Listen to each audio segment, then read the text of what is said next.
Good morning class. जय श्री राम। आज हम पढ़ने वाले हैं 17 अप्रैल 2026 का करेंट अफेयर पढ़ने वाले हैं बेटा ना। 17 अप्रैल 2026 का करेंट अफेयर पढ़ने वाले हैं और ध्यान रखना बेटा, अभी एनटीपीसी का एग्जाम है और करेंट अफेयर अच्छी मात्रा में क्वेश्चन आते हैं वहां से, तो आपको इसको ध्यान में रखते हुए नोट्स बनाते हुए जो है क्लास को लेना है। क्लियर है? तो 17 अप्रैल 2026 का आज हम करंट अफेयर पढ़ने वाले हैं और अभी हाल ही में एनटीपीसी के एग्जाम है, तो उनको ध्यान में रखते हुए पढ़ना है। क्लियर है? और क्वेश्चन यहाँ से आने वाले हैं, जो क्लास रहेगी उससे क्वेश्चन जो है ना लगभग यहीं से आएंगे, ये ध्यान रखना आप। चलिए स्टार्ट कर देते हैं, समय बर्बाद नहीं करना है। ठीक है, चलिए तो हम स्टार्ट करेंगे। पहला क्वेश्चन आपका है, हाल ही में विश्व आवाज दिवस वर्ल्ड वॉइस डे कब मनाया गया? है ना, अभी हाल ही में बेटा वर्ल्ड वॉइस डे मनाया गया, हाल ही में विश्व आवाज दिवस मनाया गया, तो वो कब मनाया गया ध्यान रखना है ना। तो ये क्यों मनाया जाता है बेटा ध्यान रखना, ये किसके लिए समर्पित है? तो स्वास्थ्य के लिए ध्यान रखना। जो स्वास्थ्य अपना होता है, स्वास्थ्य और जो आपका स्वास्थ्य होता है ना उसके लिए समर्पित है। साथ ही बेटा स्वच्छता के लिए है ना, स्वच्छता के लिए जो है समर्पित है। ध्यान रखना ये दिवस जो है ना आपका स्वास्थ्य और स्वच्छता के लिए समर्पित है और ये दिवस हर साल जो है ना 16 अप्रैल को मनाया जाता है, ये आपको ध्यान रखना है। क्लियर है? हर साल 16 अप्रैल को विश्व आवाज दिवस या वर्ल्ड वॉइस डे दिवस मनाया जाता है और ये दिवस जो है स्वच्छता और स्वास्थ्य के लिए जो है समर्पित है। ध्यान रखना बेटा, ये पहली बार मनाया गया था है ना, पहली बार 1999 में।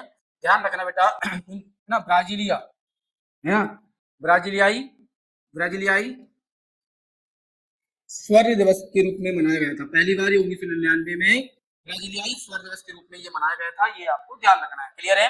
तो ये दिवस आपको ध्यान रखना है। चलिए नेक्स्ट क्वेश्चन अपन देख लेते हैं बेटा, नेक्स्ट क्वेश्चन कौन सा है? तो नेक्स्ट क्वेश्चन है, हाल ही में एआई कंपनी एंथ्रोपिक के बोर्ड से जुड़ने वाले पहले है ना फार्मासिस्ट बेटा, है ना, जर्नलिस्ट नहीं है, फार्मासिस्ट व्यक्ति कौन बने? है ना, जो फार्मा फील्ड में है ना। एआई मतलब क्या होता है? टेक्नोलॉजी फील्ड है बेटा ये, है ना। लेकिन ये क्या है बेटा, फार्मासिस्ट जो आपकी फील्ड होती है ना, जो मेडिसिन या मेडिकल फील्ड होती है वो संबंधित होती है। तो एआई कंपनी जो है एंथ्रोपिक से बोर्ड से जुड़ने वाले पहले व्यक्ति कौन बन गए हैं? जो इनका जो है बेटा, इनका जो मार्ग है फार्मासिस्ट है वो, है ना, फार्मा की ओर है। वो किसी कंप्यूटर या किसी टेक्नोलॉजी संबंध नहीं रखते हैं, वो फार्मा से रखते हैं, ध्यान रखना।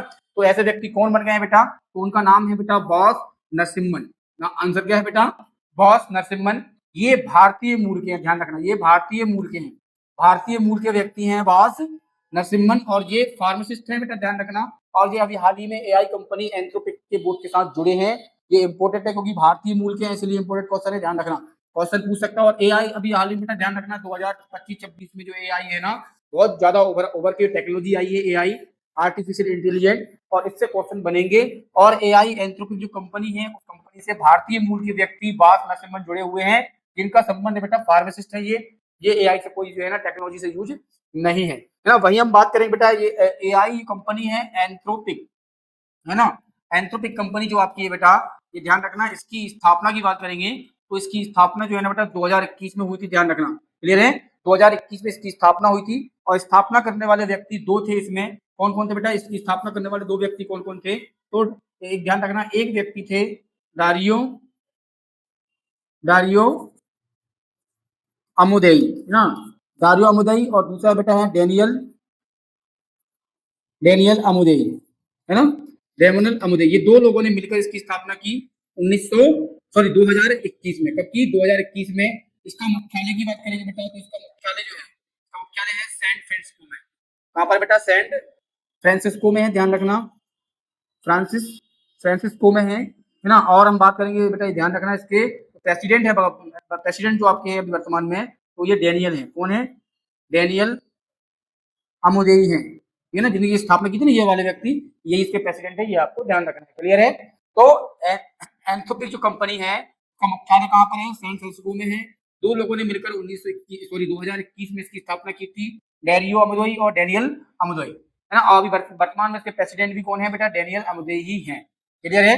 चलिए आगे हम बात कर लेते हैं एआई एंथ्रोपिक की कंपनी जो है ना, इसकी स्थापना 2021 में हुई थी। स्थापना डेनियल अमुदेई और, है ना, और सैन फ्रांसिस्को जिसका मुख्यालय है, और प्रेसिडेंट इसके डेनियल अमुदेई है, ध्यान रखना। क्लियर है? चलिए आगे हम बात करते हैं बेटा, आगे हम बात करते हैं नेक्स्ट क्वेश्चन की। किसी करते हैं नेक्स्ट क्वेश्चन की बात करते हैं। अभी हाल ही में भारत ने किस देश को टीबी वैक्सीन भेजी है? अभी हाल ही में किस देश को भारत ने टीबी वैक्सीन, है ना, टीबी आपकी बीमारी होती है उसकी जो है वैक्सीन भेजी है, तो वो भेजी है बेटा अफगानिस्तान को, ध्यान रखना। क्लियर है, अफगानिस्तान को जो है ना टीबी की वैक्सीन भेजी है भारत ने अभी हाल ही में, है ना। अफगानिस्तान में बेटा ध्यान रखना बाढ़ वाला माहौल है, बाढ़ और भूकंप वाला माहौल है ना, भूकंप वाला माहौल है, वहां पर भूकंप भी आया है, तो भूकंप और बाढ़ से जो है ना वो त्रस्त है अपना अफगानिस्तान। वैसे ही जो है पाकिस्तान ने भी आक्रमण कर दिया, वैसे ही हैरान परेशान, तो पाकिस्तान भी अलग जो है मार रहा है उसको, बाढ़ भी अलग मार रही है और भूकंप भी अलग मार रहा है, तो ये महा जो संकट उसके ऊपर है पाकिस्तान के ऊपर, इसको देखते हुए भारत ने जो है सहायता जो है की है, टीबी वैक्सीन भेजी है। और साथ ही बेटा 5 अप्रैल को, ध्यान रखना 5 अप्रैल को, है ना, जो भूकंप और बाढ़ आया था तो उसमें भारत ने जो है ना आपको जो गृहस्थी वाली चीजें होती हैं खाने पीने वाली, और जो सोने बैठने उठने खाने पीने जो किचन वाले मैप वगैरह होते हैं वो सब भेजा था, ताकि वहां के लोग जो है ना थोड़ा सा अच्छा महसूस करें। भारत ने 5 अप्रैल को भी सहायता भेजी थी, और अभी हाल ही में टीबी वैक्सीन की जो है ना आपको भेजी है भारत ने अफगानिस्तान को, ध्यान रखना बेटा, ठीक है। वही हम बात करेंगे, वही हम बात करने वाले हैं, जो वैक्सीन आपकी है उसका नाम है बीसीजी, है ना, बैसिलस क्लेमिनेट यूरेन, है ना, बैसिलस क्लेमिनेट यूरेन जो आपकी जो है बैसिलस क्लेमिनेट यूरेन इसका नाम है। साथ ही बात करेंगे ये एक फ्रीज ड्राइड जो है ना आपको लियोफिलाइट है ना, लियोफिलाइट जो है ना आपका सफेद कलर का एक पाउडर होता है ना, जो उपयोग करते समय इसमें तरल पानी मिलाया जाता है, ड्यूलेट, क्या है ड्यूलेट जो है आपका एक पानी मिलाया जाता है, इसके बाद यूज की जाती है। ये क्या है बेटा, ये बीसीजी जो आपका बैसिलस क्लेमिनेट यूरेन जो आपकी जो है आपकी टीबी की वैक्सीन है, और ये लायोफिलाइज जो आपकी नाम का एक पाउडर होता है, पाउडर के रूप में जाती है, और इसमें ड्यूलेंट नाम का एक तरल पदार्थ मिलाया जाता है, फिर उपयोग की जाती है ना। और भारत ने 5 अप्रैल को अफगानिस्तान के लिए बाढ़ से और भूकंप से पीड़ित लोगों के लिए सहायता भी भेजी थी, ये आपको ध्यान रखना है, ठीक है। चलिए आगे हम बात करते हैं, सरकार सरकार जल्द ही एक ज्वाइंट थिएटर कमांड लाने वाली है, एक नई सेना जो है आपकी रहेगी, नई कमांड रहेगी सेना की, तो नई एक ज्वाइंट थिएटर कमांड लाने वाली है सरकार।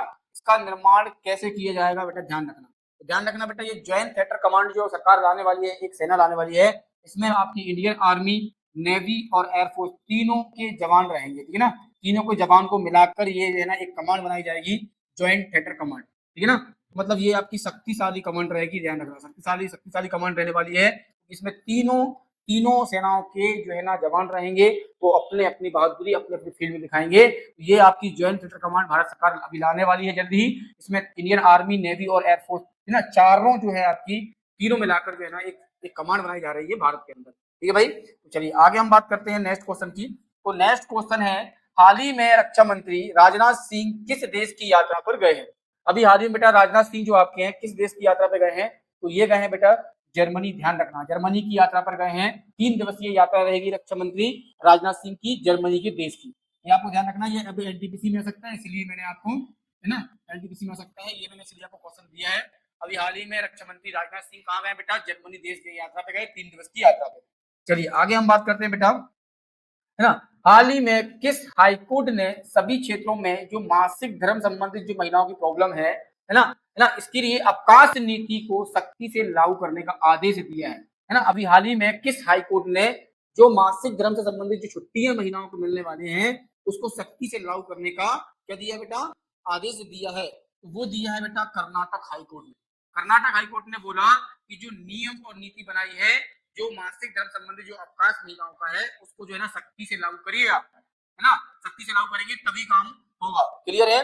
तो इसको जो है ना बेटा एक ना जस्टिस, ध्यान रखना, जस्टिस जो आपके हैं जज साहब हैं, जस्टिस जस्टिस जज साहब का नाम है बेटा एम एम नाग प्रसन्ना, क्या है, एम नाग प्रसन्ना। इन्होंने टिप्पणी दी है बेटा कि महिलाओं की जो आपकी मासिक धर्म वाली प्रॉब्लम है वो एक प्राकृतिक है ना, ध्यान रखना, और जैविक प्रक्रिया है ना, उसको रोक भी सकते हैं, ये प्राकृतिक है, और इसमें जो है ना महिलाओं को जो है आपका छुट्टी या अवकाश मिलना चाहिए, क्योंकि अनुच्छेद 21 में जो जीवन को एक गर्व में जीने का अधिकार है हर व्यक्ति को, साथ ही में यह सम्मान से जीने का अधिकार है। तो इसको देखते हुए उन्होंने बोला है कि महिलाओं को जो आपका मासिक धर्म के समय छुट्टियां जो अवकाश है उसको सख्ती से जो है ना आपको लागू करिए, ताकि महिलाओं को अवकाश मिले, है ना। इसमें बेटा एक महिला है आपकी जो एक होटल में काम करती थी कर्नाटक में ना, उस महिला ने केस दर्ज किया था कि मासिक धर्म के समय पर हम जो है ना हार्ड वर्क नहीं कर सकते, हार्ड वर्क नहीं कर सकते, इसलिए जो है ना एक महिला को 1-2 दिन छुट्टी मिलना चाहिए, ताकि मासिक धर्म के जो शुरुआती दिन होते हैं आपके उनमें जो ज्यादा प्रॉब्लम होती है उसको जो है ना वो थोड़ा सा घर पे जो है एक हार्ड वर्क ना करते हुए घर थोड़ा आराम करें, है ना, ये हार्ड वर्क समय पे जो है ना प्रॉब्लम आती है। तो महिला की जो है ना केस को सुनते हुए हाईकोर्ट ने जो है ना अभी हाल ही में जो है मासिक धर्म संबंधित जो आपकी छुट्टियां हैं, अवकाश हैं, उनको दे दिए महिलाओं को, कर्नाटक हाईकोर्ट ने, और आदेश दिया है कि इसको सख्ती से लागू करें। क्लियर है? ठीक है, तो भाई हम बात करेंगे आगे हम बेटा, तो ये जस्टिस जो प्रसन्ना है आपके, जस्टिस जो प्रसन्ना है, एम प्रसन्ना, इन्होंने टिप्पणी में बोला है कि मासिक धर्म एक प्राकृतिक और जैविक, है ना, जैविक प्रक्रिया है, इसको नहीं रोका सकता, क्योंकि प्राकृतिक है, प्राकृतिक चीजें जो रहती हैं। इस दौरान महिलाओं को समर्थन करने वाली नीतियां अनुच्छेद 21, ध्यान रखना बेटा, अनुच्छेद 21 के लिए जीवन का अधिकार और गरिमा को सीधे तौर पर बनाए रखने के लिए है। ये ना महिला के जो गरिमामय जीवन है, सम्मानजनक जीवन है, उसके लिए है ना, उसके अनुसार ये छुट्टियां जो है ना आपको दी गई है ना। ये केस बेटा ध्यान रखना, बेलगावी के एक होटल में काम करने वाली एक महिला ने डेली वेज जो आपकी बर्गर है उन्होंने फाइल किया था, ध्यान रखना। चलिए नेक्स्ट क्वेश्चन अपन देखते हैं भैया। नेक्स्ट क्वेश्चन आपका है, हाल ही में कर्नाटक में श्री गुरु भैरव मंदिर का उद्घाटन किसने किया? अभी हाल ही में बेटा ध्यान रखना, पीएम मोदी जो है कर्नाटक दौरे पे गए थे, ये आपको ध्यान रखना है, पीएम मोदी है ना, प्राइम मिनिस्टर मोदी जी, हमारे मोदी साहब जी है ना, कर्नाटक के दौरे पे गए थे, और उन्होंने वहां ध्यान रखना गुरु भैरव मंदिर जो आपका उसका उद्घाटन किया, मंदिर का किसने किया बेटा? इसका आंसर है डी। इसका आंसर क्या है? डी बेटा, पीएम मोदी ने अभी हाल ही में गुरु भैरव मंदिर का जो है उद्घाटन किया है कर्नाटक में, ये आपको ध्यान रखना है, ये कर्नाटक के में आपके एक दौरे पर गए थे। चलिए नेक्स्ट अपन देखते हैं भैया। नेक्स्ट क्वेश्चन आपका है, हाल ही में इन्फोसिस ने अपना ग्लोबल ब्रांड एम्बेसडर किसे बनाया है? अभी हाल ही में बेटा इन्फोसिस जो कंपनी आपकी आईटी कंपनी है भारत की, है ना, उसने अपना ग्लोबल ब्रांड एम्बेसडर जो है ना वो किसे नियुक्त किया है, किसे बनाया है? ध्यान रखना बेटा, सबसे पहले आप देख लो इन्फोसिस के बारे में। इन्फोसिस की स्थापना की बात करेंगे बेटा, इन्फोसिस कंपनी की, तो इसकी स्थापना जो हुई थी वो 1981 में हुई थी, ध्यान रखना। क्लियर है? इन्फोसिस की जो स्थापना हुई थी 1981 में हुई थी या 1981 में हुई थी, और किसने की थी बेटा? इसके संस्थापक कौन है? इसके संस्थापक है बेटा नारायण मूर्ति।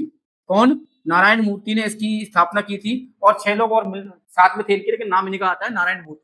6 लोगों ने मिलकर की थी, नारायण मूर्ति के अलावा 6 लोग और थे, लेकिन नारायण मूर्ति का नाम आता है, संस्थापक में यही है, और 1981 में इसकी स्थापना हुई थी। इसका मुख्यालय की बात करेंगे तो मुख्यालय जो आपका है, मुख्यालय आपका है वो है बेंगलुरु में। कहाँ बेटा? बेंगलुरु में इसका मुख्यालय है, ध्यान रखना, इन्फोसिस कंपनी का।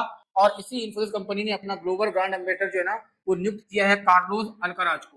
ध्यान रखना बेटा, कार्लोस अल्कराज जो है ना आपके टेनिस खिलाड़ी हैं। कौन है बेटा? टेनिस खिलाड़ी हैं, ध्यान रखना, टेनिस खिलाड़ी हैं। कौन? कार्लोस अल्कराज, है ना, ये आपके टेनिस खिलाड़ी हैं कार्लोस अल्कराज। इनको जो है ना अभी हाल ही में इन्फोसिस ने अपना ग्लोबल, है ना, ब्रांड एम्बेसडर चुना है, ये आपको ध्यान रखना है ना। चलिए इसकी स्थापना की बात करेंगे तो स्थापना बेटा इसकी 1981 में हुई थी। किसने की थी? नारायण मूर्ति ने की थी, मुख्यालय बेंगलुरु में। ठीक है भैया, चलिए आगे हम बात करते हैं बेटा, है ना, इनका मकसद क्या है? इनको जो है ना आपका जो खिलाड़ी को उन्होंने जो है ना टेनिस खिलाड़ी हैं आपके कार्लोस अल्कराज, इनको क्यों बनाया बेटा? ये खेल को और एडवांस टेक्नोलॉजी को बढ़ावा देने के लिए एक साथ लाने के लिए काम कर रहे हैं, है ना। ध्यान रखना बेटा, ये टेक्नोलॉजी आपकी है, एडवांस टेक्नोलॉजी, और खेल को उन्होंने बेटा ना इसको बढ़ावा देने के लिए और एक समान पर लाने के लिए काम किया है। और इन्फोसिस कंपनी अपनी एआई फर्स्ट प्लेटफॉर्म जो है ना आपका इन्फोसिस टोपाज, इसके द्वारा इस्तेमाल करेगी। ध्यान रखना, एआई फर्स्ट प्लेटफॉर्म कौन सा बेटा? इन्फोसिस टोपाज का इस्तेमाल करेगी। ध्यान रखना, इन्फोसिस कंपनी की स्थापना 1981 में हुई, नारायण मूर्ति ने की थी, और बेंगलुरु में इसका मुख्यालय है। क्लियर भैया? चलिए आगे हम बात करते हैं नेक्स्ट क्वेश्चन की। नेक्स्ट क्वेश्चन है, हाल ही में केंद्र सरकार ने स्टार्टअप इंडिया फंड ऑफ, है ना, फंड ऑफ 2.0 कितने फंड के साथ में लॉन्च किया है? अभी हाल ही में, ध्यान रखना बेटा, अभी हाल ही में केंद्र सरकार ने, ध्यान रखना, केंद्र सरकार ने जो है ना आपका स्टार्टअप इंडिया फंड ऑफ जो है ना 2.0 कितने फंड के साथ में लॉन्च किया है? तो 10,000 करोड़ के जो है आपका फंड के साथ में स्टार्ट किया है 2.0 को। किसको बेटा? स्टार्टअप इंडिया फंड ऑफ 2.0 को जो है ना आपके 10,000 करोड़ रुपए के साथ में इसको किया है। अच्छा, इसका मकसद क्या है बेटा? इनोवेशन और आर्थिक विकास को में तेजी लाना, है ना, इनोवेशन और आर्थिक विकास को ना, आर्थिक विकास में तेजी लाना, इसका जो है ना उद्देश्य क्या है? तेजी लाना, आर्थिक विकास और इनोवेशन में तेजी आ जाएगी, इस उद्देश्य से उन्होंने किया है start of India fund of 2.0 की शुरुआत की है ना। और कितने कितने फंड के साथ में की बेटा? 10,000 करोड़ रुपए के फंड के साथ में इन्होंने की है, ये आपको ध्यान रखना। चलिए नेक्स्ट क्वेश्चन अपन देख लेते हैं बेटा। नेक्स्ट क्वेश्चन है, हाल ही में किस बैंक ने ग्राहकों को मोबाइल बैंकिंग सेवाएं पहुंचाने के लिए रिलायंस जियो के साथ में साझेदारी की है? अभी हाल ही में बेटा ध्यान रखना, कौन सी बैंक है जिन्होंने ग्राहकों को मोबाइल बैंकिंग सुविधा देने के लिए घर बैठे ना रिलायंस जियो के साथ में साझेदारी की है? उस बैंक का नाम है बेटा बीओबी बैंक। इसका पूरा नाम है बेटा bank of Baroda. Bank of Baroda, bank of Baroda bank ने जो है ना अभी हाल ही में रिलायंस जियो के साथ में साझेदारी की है और बोला है कि हम ग्राहकों के लिए बैंक की सुविधाएं घर तक पहुंचाएंगे, है ना, ध्यान रखना, घर तक पहुंचाएंगे, है ना। बैंक ऑफ बड़ौदा ने एक ऐप बनाया बेटा, ना क्या बनाया बेटा, एक ऐप बनाया बैंक ऑफ बड़ौदा ने, का नाम है बेटा BOB world world light, BOB world light, ये ऐप बनाया है। और ये ऐप कहाँ लॉन्च होगा बेटा, तो जियो मोबाइल है आपका, जियो मोबाइल है आपका, उस पर लॉन्च होने वाला है। इसका नाम है ना, इसका नाम है जियो फोन प्रीमा, क्या नाम है बेटा, प्रीमा 4G, प्रीमा 4G पर ये आपका है ना लॉन्च होगा, इस मोबाइल पे दिखेगा। और इन्होंने बोला कि इस मोबाइल पे हम जो है ना ये ऐप जो है ना इंस्टॉल करवाएंगे, लॉन्च करवाएंगे, ताकि जो है ना ग्राहकों को घर तक जो है ना आपकी सुविधाएं मिलती रहे। क्लियर भैया, चलिए आगे ना, बैंकों के लिए इंपोर्टेंट क्वेश्चन है, जिसका भी मेंस का एग्जाम है या प्रीलिम्स का एग्जाम है बैंक वाले का, इसके लिए इंपोर्टेंट क्वेश्चन है, ध्यान रखना। चलिए आगे हम बात करते हैं नेक्स्ट क्वेश्चन की। तो नेक्स्ट क्वेश्चन आपका है, हाल ही में women's candidate women's candidate tournament 2026 किसने जीता। अभी हाल ही में वुमेन्स कैंडिडेट्स टूर्नामेंट 2026 किसने जीता, क्लियर है। तो मुझे जीता बेटा आर वैशाली ने जीता, किसने जीता बेटा, आर वैशाली ने जीता, आर वैशाली ने जीता। और ये पहली महिला है बेटा जिन्होंने जो है ना वुमेन्स कैंडिडेट्स टूर्नामेंट 2026 जीता है, ये पहली महिला है, ध्यान रखना, ये पहली महिला है ना, ध्यान रखना, पहली बार किसी महिला ने जीता है बेटा वुमेन्स कैंडिडेट टूर्नामेंट 2026 में, जीता है आर वैशाली, ध्यान रखना है। आर वैशाली जीतने के बाद बेटा ध्यान रखना, वर्ल्ड जो आपका वुमेन्स वर्ल्ड चेस चैंपियनशिप होती है उसमें भाग लेने वाली है, ये आपको ध्यान रखना है, क्लियर है। अच्छा, इन्हें किसको हराया, ये आपको ध्यान रखना पड़ेगा, किसको हराया बेटा, तो उन्होंने हराया बेटा कतरीना लेगनो को हराया, किसको हराया बेटा, कैटरीना लेगनो को हराया, ये आपको ध्यान रखना है। आर वैशाली ने कैटरीना याद कर लो, आप कहाँ लगे कैटरीना कैफ याद कर लो, कोई दिक्कत नहीं है, ऑप्शन तो मिलेगा कैटरीना कैफ, है ना। तो कैटरीना लेगनो को हराया है किसने, आर वैशाली ने, ये आपको ध्यान रखना है। और ये आप ध्यान रखना, ये वर्ल्ड जो आपका वुमेन्स वर्ल्ड चेस कॉम्पिटिशन होगा आपका, उसमें चीन की खिलाड़ी से जो है ना जू बेन जो है ना को जो है ना फाइट करेंगे, ये ध्यान रखना है। तो अब मिलेंगे हम नेक्स्ट क्लास में, जय श्री राम।